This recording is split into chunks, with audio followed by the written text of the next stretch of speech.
DD किसान, बदलते भारत की शान।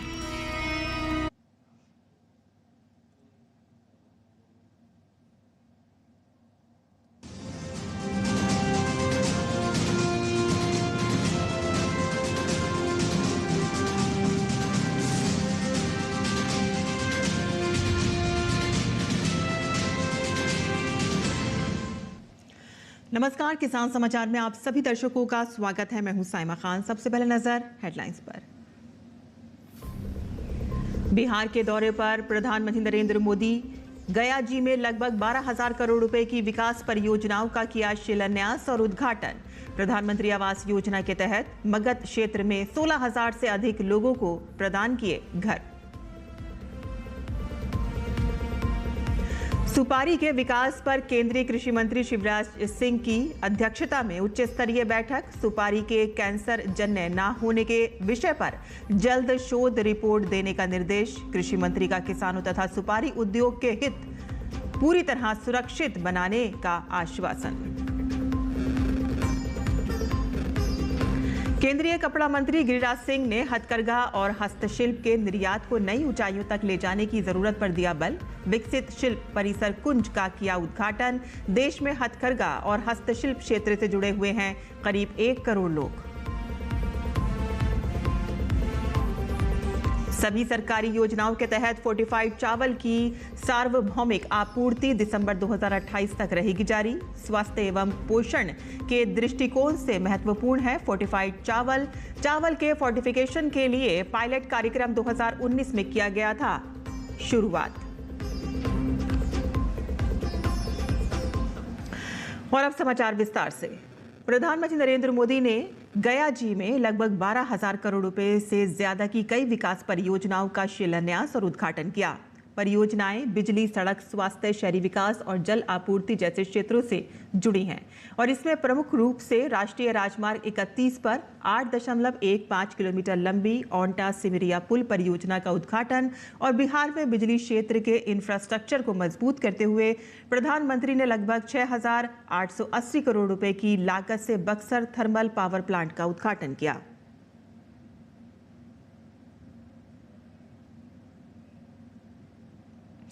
प्रधानमंत्री ने गया जी और दिल्ली के बीच अमृत भारत एक्सप्रेसवे, वैशाली और कोडरमा के बीच बौद्ध सर्किट ट्रेन को हरी झंडी दिखाई।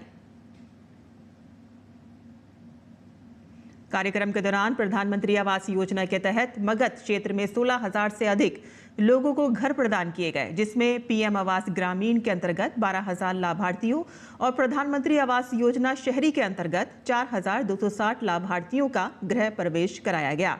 प्रधानमंत्री ने कुछ लाभार्थियों को घर की चाबियां भी सौंपी। प्रधानमंत्री ने कहा कि बिहार में ही 31 लाख घर दिए गए हैं। उन्होंने भरोसा दिलाया है कि जब तक हर जरूरतमंद को पक्का घर नहीं मिल जाता, ये अभियान जारी रहेगा। मेरा एक बड़ा संकल्प है, जब तक हर जरूरतमंद को पक्का घर नहीं मिल जाता, मोदी चैन से नहीं बैठेगा। इसी सोच के साथ पिछले 11 साल में 4 करोड़ से अधिक गरीबों को पक्के घर बनाकर दे दिए गए और हमने सिर्फ घर यानी 4 दीवारें नहीं दी, बल्कि उन घरों के साथ गरीब को उसका स्वाभिमान दिया है। और जो लोग अब भी पीएम आवास योजना के लाभ से छूट गए हैं, मैं उन्हें विश्वास दिलाता हूं कि पीएम आवास का अभियान तब तक जारी रहेगा जब तक हर गरीब को अपना पक्का घर नहीं मिल जाता। ग्रामीण विकास मंत्रालय भारत सरकार द्वारा प्रधानमंत्री नरेंद्र मोदी के मार्गदर्शन में समग्र ग्रामीण विकास का महाअभियान चल रहा है। और इसी संबंध में सहयोग के लिए केंद्रीय कृषि एवं किसान कल्याण और ग्रामीण विकास मंत्री शिवराज सिंह चौहान ने सभी राज्यों का अभिनंदन करते हुए अभी तक 2 करोड़ से भी ज्यादा लखपति दीदियां बनने पर सरकारों को धन्यवाद दिया है। शिवराज सिंह चौहान ने बताया कि आगे भी देश भर में सभी के सहयोग से ग्रामीण विकास का कार्य और तेजी से बढ़े और इसके लिए 4 एवं 5 सितंबर 2025 को उदयपुर राजस्थान में 2 दिवसीय राष्ट्रीय चिंतन शिविर आयोजित किया जाएगा। केंद्रीय मंत्री शिवराज सिंह चौहान ने दिल्ली से वीडियो कॉन्फ्रेंसिंग से सभी राज्यों के ग्रामीण विकास मंत्रियों की बैठक लेते हुए ग्रामीण विकास के राष्ट्रीय चिंतन शिविर के संबंध में विस्तार से जानकारी दी। शिवराज सिंह ने बताया है कि चिंतन शिविर में देश भर से राज्यों के ग्रामीण विकास मंत्रियों के साथ राज्यों व केंद्र शासित प्रदेशों व केंद्रीय मंत्रालयों के वरिष्ठ अधिकारी शामिल होंगे।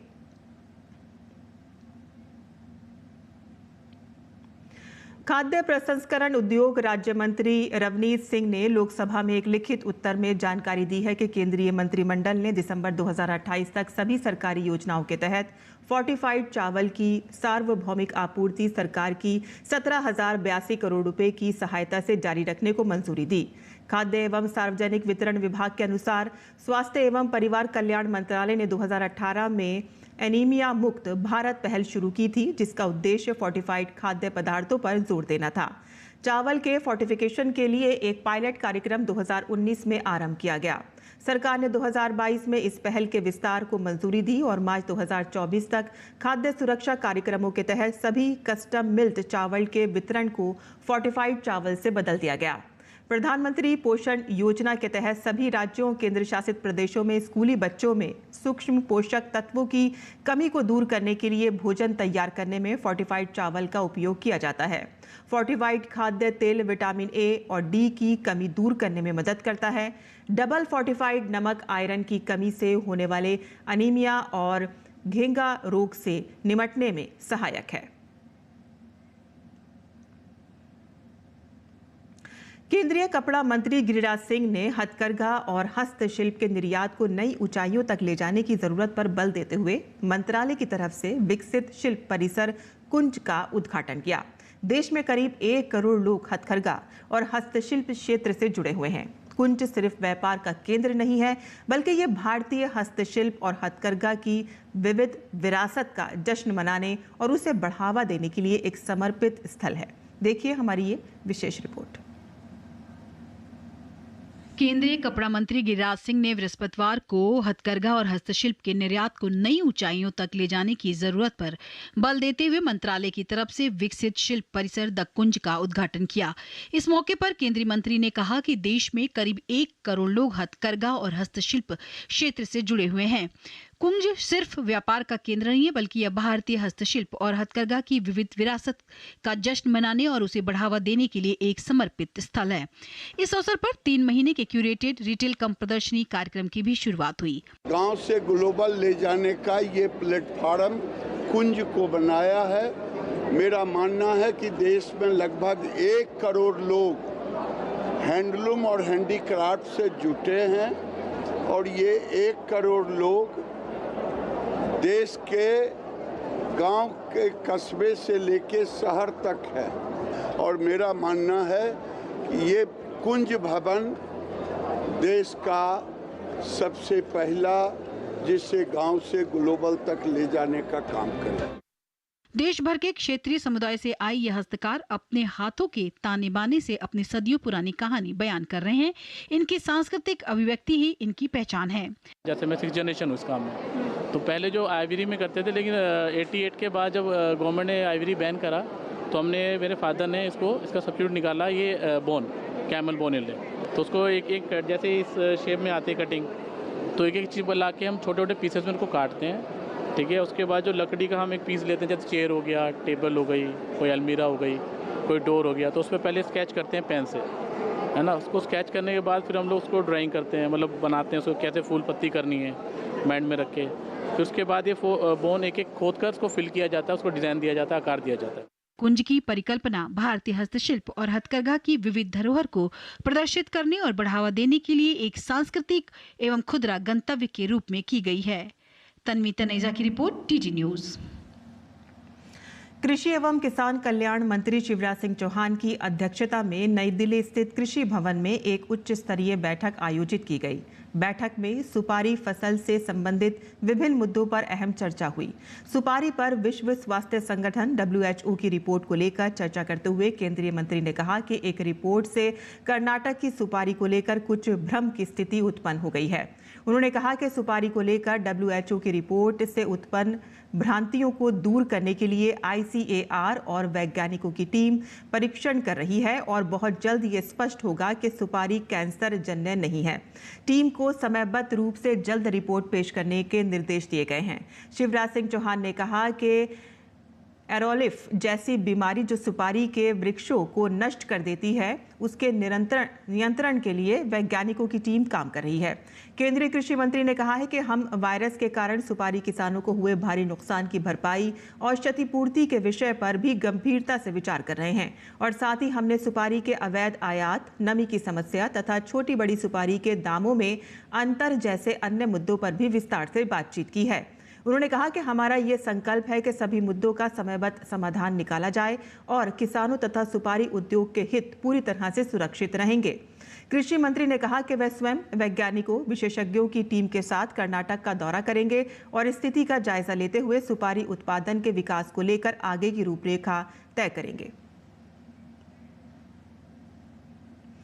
केंद्रीय खाद्य प्रसंस्करण उद्योग राज्य मंत्री रवनीत सिंह ने लोकसभा में एक लिखित उत्तर में ये जानकारी दी है कि खाद्य प्रसंस्करण उद्योग मंत्रालय की योजनाओं के अंतर्गत सूक्ष्म, लघु और मध्यम उद्यम MSME क्षेत्र के उद्यमियों को प्रोत्साहन दिया जाएगा।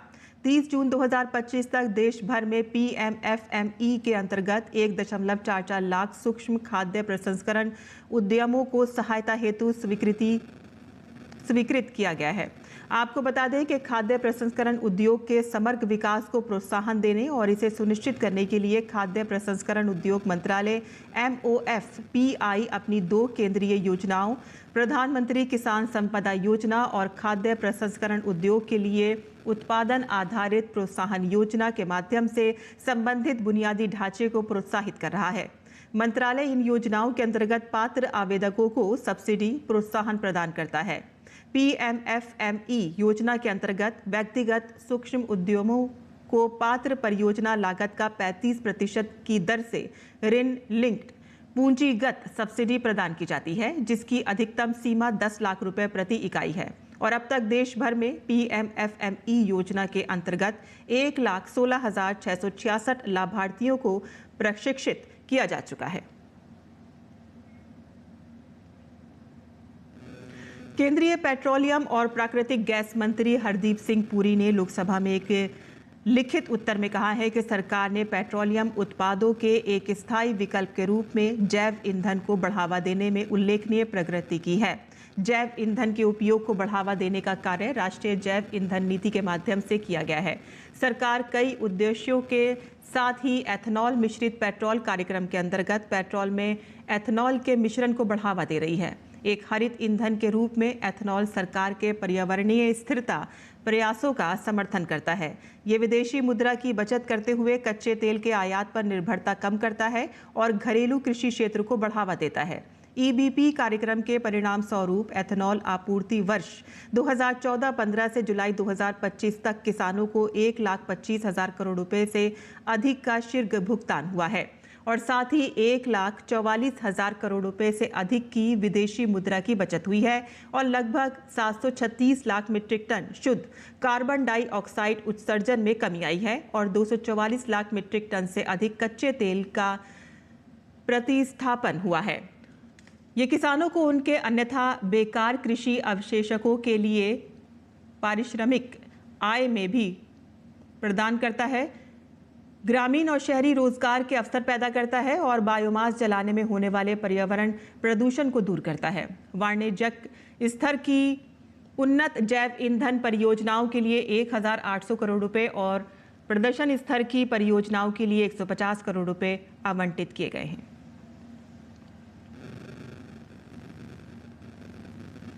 जल शक्ति राज्य मंत्री वी सोमन्ना ने लोकसभा में बताया है कि अब तक लगभग 12.45 करोड़ अतिरिक्त ग्रामीण घरों को नल के पानी के कनेक्शन प्रदान किए गए हैं। 2.63 लाख से अधिक गांव को हर घर जल के रूप में सूचित किया गया है, अर्थात 100% ग्रामीण घरों में नल जल की आपूर्ति है। और इसके अतिरिक्त सरकार विभिन्न योजनाओं, मिशनों जैसे कि अटल कायाकल्प और शहरी परिवर्तन मिशन अमृत और अमृत 2.0 के माध्यम से राज्यों को वित्तीय और तकनीकी सहायता प्रदान करती है। इस मिशन के प्रमुख क्षेत्रों में जल आपूर्ति, सीवरेज एवं सेप्टेज प्रबंधन, वर्षा जल निकासी, हरित क्षेत्र एवं पार्क, गैर मोटर चालित शहरी परिवहन शामिल है। आपको बता दें कि जल जीवन मिशन 2028 तक बढ़ाने की घोषणा की गई है।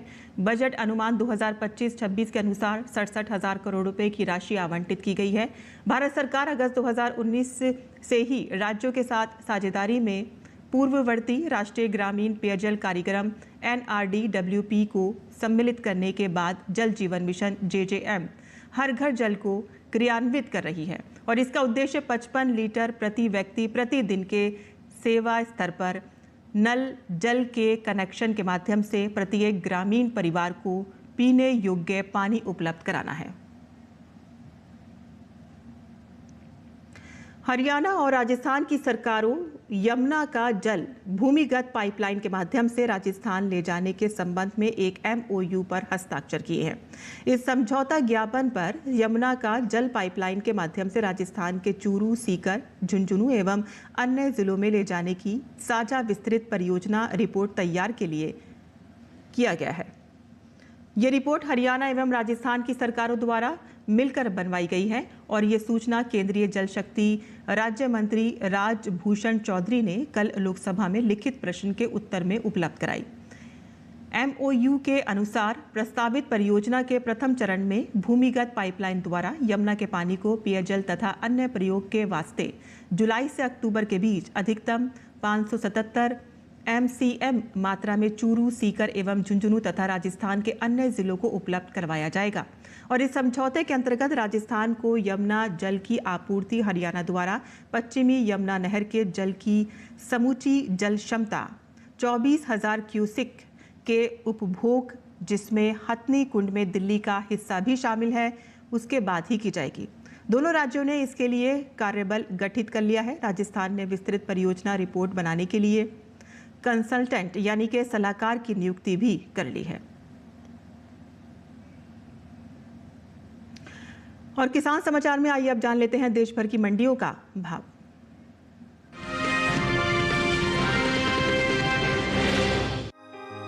गेहूं की आवक इन दिनों ज्यादातर कृषि उपज मंडियों में सामान्य बनी हुई है। हाजिर भाव को देखें तो गुरुवार को एगमार्कनेट के मुताबिक गेहूं के सौदे उठापटक के साथ हुए। 20 अगस्त को गुजरात की राजकोट मंडी में गेहूं का भाव था 2625 रुपए।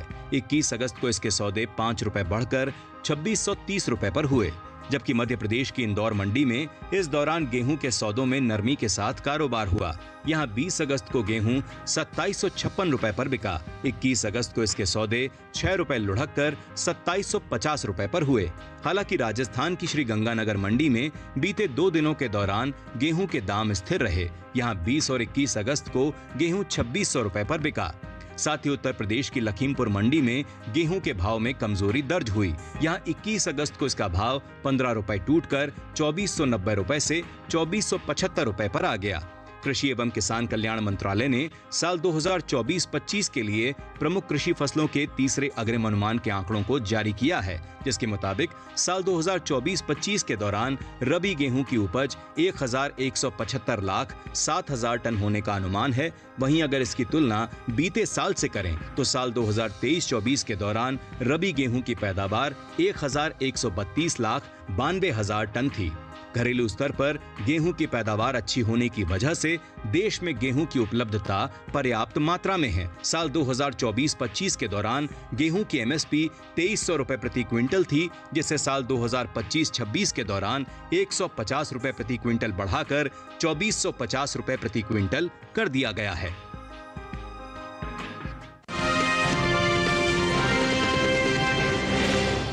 गर्मी सीजन के चलते मंडियों में नींबू की आवक सामान्य चल रही है।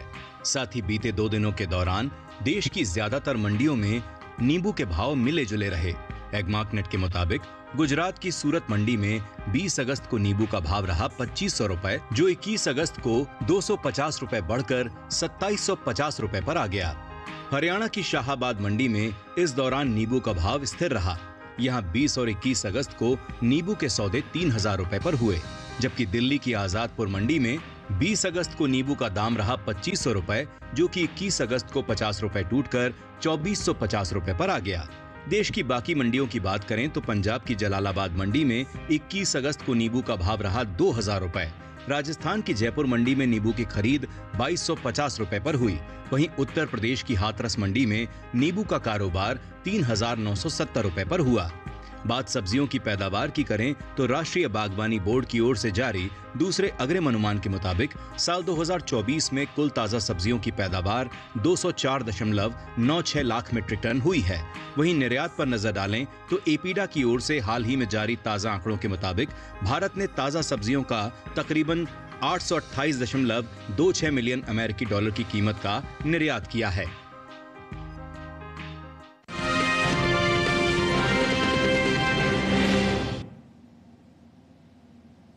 और अब बात करते हैं मौसमी खेती की। किसान इस मौसम में कैसे रखें अपनी खेती का ख्याल, आइए देखते हैं। नमस्कार, आप देख रहे हैं डीडी किसान। मैं हूं एआई कृष और आज हम भारत के विभिन्न राज्यों में होने वाली खेती किसानी से संबंधित सलाहों के बारे में पूरी जानकारी देंगे। मौसम को ध्यान में रखते हुए पंजाब के पश्चिमी इलाके में खरीफ प्याज की रोपाई कर लें। साथ ही पंजाब के पश्चिमी मैदानी क्षेत्र में फूल गोभी की अगेती किस्मों की रोपाई करें। पंजाब के मध्य मैदानी इलाके में सदाबहार पौधे जैसे नींबू और अमरुद की रोपाई कर लें। साथ ही यहाँ के किसान आंवला और बेल की रोपाई भी कर सकते हैं। पंजाब के किसान मक्के के खेतों से अतिरिक्त पानी को बाहर निकाल लें। बात करें हरियाणा की तो हरियाणा के पश्चिमी क्षेत्र में कपास और बाजरा के खेतों में उचित जल निकासी बनाएं। साथ ही यहाँ के किसान मूंग और ग्वार के खेतों में भी उचित जल निकासी की व्यवस्था करें। हरियाणा के पूर्वी क्षेत्र में मौसम पूर्वानुमान को ध्यान में रखते हुए कपास और बाजरा की फसल में फिलहाल सिंचाई से बचें और अतिरिक्त पानी निकालने के लिए जल निकासी की व्यवस्था करें। वहीं बात करें दिल्ली और आसपास के किसान की तो यहाँ के किसान स्वीट कॉर्न और बेबी कॉर्न की बुवाई कर लें। साथ ही यहाँ के किसान गाजर की बुवाई भी कर सकते हैं। दिल्ली और इसके आसपास के किसान इस समय साग, मूली, पालक और धनिया की बुवाई भी कर सकते हैं। यहाँ के किसान बैंगन, मिर्च और अगेती फूल गोभी की रोपाई कर लें। वहीं पूर्वी उत्तर प्रदेश में भिंडी और लोबिया की बुवाई कर लें किसान। साथ ही यहाँ के किसान फूल गोभी, शिमला मिर्च और टमाटर की भी बुवाई कर सकते हैं। वहीं पश्चिमी उत्तर प्रदेश में पत्ता गोभी और ब्रोकोली की बुवाई अभी के समय की जा सकती है। साथ ही यहाँ के किसान बैंगन और मिर्च की रोपाई कर लें। पश्चिम बंगाल की बात करें तो यहाँ के किसान धान के खेतों में उचित जल निकासी की व्यवस्था रखें। साथ ही मूंगफली की खेत में भी उचित जल निकासी बनाए रखें ताकि अतिरिक्त वर्षा जल जल्दी निकल जाए और पौधों को नुकसान से बचाया जा सके। साथ ही पुराने जलोढ़ क्षेत्रों में बैंगन, मिर्च और भिंडी के खेतों से जमा पानी निकाल दें। साथ ही पौधों को गिरने से बचाने के लिए उन्हें अतिरिक्त सहारा प्रदान करें। इसी तरह कृषि और किसानों से जुड़ी हर महत्वपूर्ण जानकारी के लिए हमारे साथ जुड़े रहिए और देखते रहिए डीडी किसान। धन्यवाद।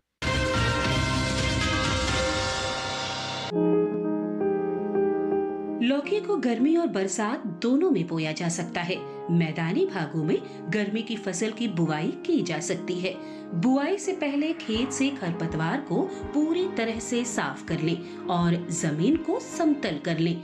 बुआई के लिए 1 हेक्टेयर में संकर किस्म के बीज 5 से 7 किलो, जबकि सामान्य किस्मों के 6 से 8 किलो बीज लें। 1 हेक्टेयर में 100 किलो नाइट्रोजन, 50 किलो फास्फोरस और 60 किलो पोटाश की जरूरत होती है। सभी उर्वरक आधार खुराक के रूप में यानी बोते समय ही दें। बात अगर सिंचाई की करें तो शुरुआत में फसल की जरूरत के हिसाब से और फूल आने पर 5वें दिन पानी देते रहें। वहीं फसल को खरपतवार से दूर रखने के लिए 2 बार निराई गुड़ाई करें। करीब हर 10-12 दिनों में खरपतवार हटाते रहें। लौकी की बेल काफी लंबी होती है। इसकी खासियत ये है कि आप कम जगह में भी इसकी खेती कर सकते हैं। कीड़े और सड़न से बचाने के लिए बेलों को तार की बाड़ या लकड़ी के मचान पर फैला दें। इससे न सिर्फ बीमारियों से बचाव होगा बल्कि पैदावार भी बढ़ेगी। भारतीय कृषि अनुसंधान संस्थान ने इलाकेवार कई उन्नत किस्में तैयार की हैं, जैसे पूसा समृद्ध दिल्ली और एनसीआर के लिए है। 1 हेक्टेयर में 270 से 300 क्विंटल तक पैदावार देने वाली ये किस्म 50 से 55 दिनों में तैयार हो जाती है। वहीं पूसा हाइब्रिड 3 हरियाणा और दिल्ली, इसके अलावा उत्तर प्रदेश और पंजाब के लिए अच्छी है। लौकी की फसल में फल मक्खी का हमला हो सकता है। इससे बचाव के लिए विशेषज्ञों की सलाह पर उचित दवाओं का छिड़काव करें। दवा का छिड़काव सिर्फ उसी जगह पर करें जहां फल मक्खी का प्रकोप ज्यादा हो। छिड़काव मौसम साफ रहने पर करें। पत्तियां गीली नहीं होनी चाहिए, वरना दवा असर नहीं करेगी। जरूरत के हिसाब से दवा की मात्रा घटा या बढ़ा सकते हैं।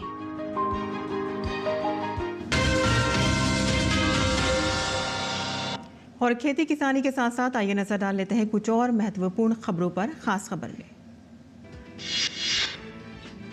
दिल्ली की मुख्यमंत्री रेखा गुप्ता पर हुए हमले को लेकर पुलिस की कार्रवाई लगातार जारी है। दिल्ली पुलिस ने बताया है कि आरोपी राजेश के कई दोस्तों और रिश्तेदारों से पूछताछ कर उसके बयानों की पुष्टि की जा रही है।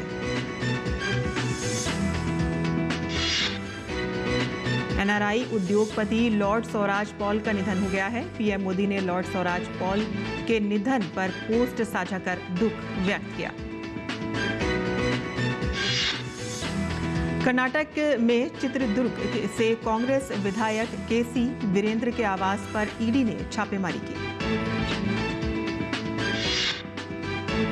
गुरुग्राम में एल्विस यादव के घर पर फायरिंग करने वाले को फरीदाबाद क्राइम ब्रांच सेक्टर 30 ने मुठभेड़ में गिरफ्तार कर लिया। आरोपी के पैर में गोली लगने की वजह से उसे अस्पताल में भर्ती करवाया गया।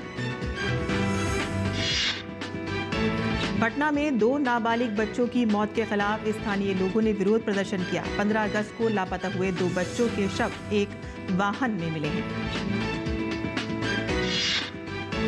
हरियाणा पुलिस ने अंतर्राष्ट्रीय साइबर घोटाले का भांडाफोड़ किया है। फर्जी कॉल सेंटर पर छापेमारी में 85 लोगों को गिरफ्तार किया गया है। तेलंगाना के हैदराबाद में पुलिस ने यातायात प्रबंधन को मजबूत करने के लिए 50 ट्रैफिक पेट्रोलिंग बाइक और 100 ट्रैफिक मार्शल तैनात किए। जम्मू कश्मीर के रामबन में डिजिटल पहुंच बढ़ाने के लिए चंद्रकोट में पहले कॉमन सर्विस सेंटर का उद्घाटन किया गया। जम्मू कश्मीर में गवर्नमेंट मेडिकल कॉलेज राजौरी और राष्ट्रीय स्वास्थ्य मिशन जम्मू कश्मीर ने मिलकर स्वास्थ्य सेवा कर्मचारियों के लिए व्यावसायिक विकास कार्यक्रम का आयोजन किया। सिक्किम के मुख्यमंत्री प्रेम सिंह तमांग ने एम्बुलेंस सेवाओं का विस्तार करते हुए 9 नई एम्बुलेंस को हरी झंडी दिखाई। किसान समाचार में आज के लिए बस इतना ही। अनुमति दें। नमस्कार।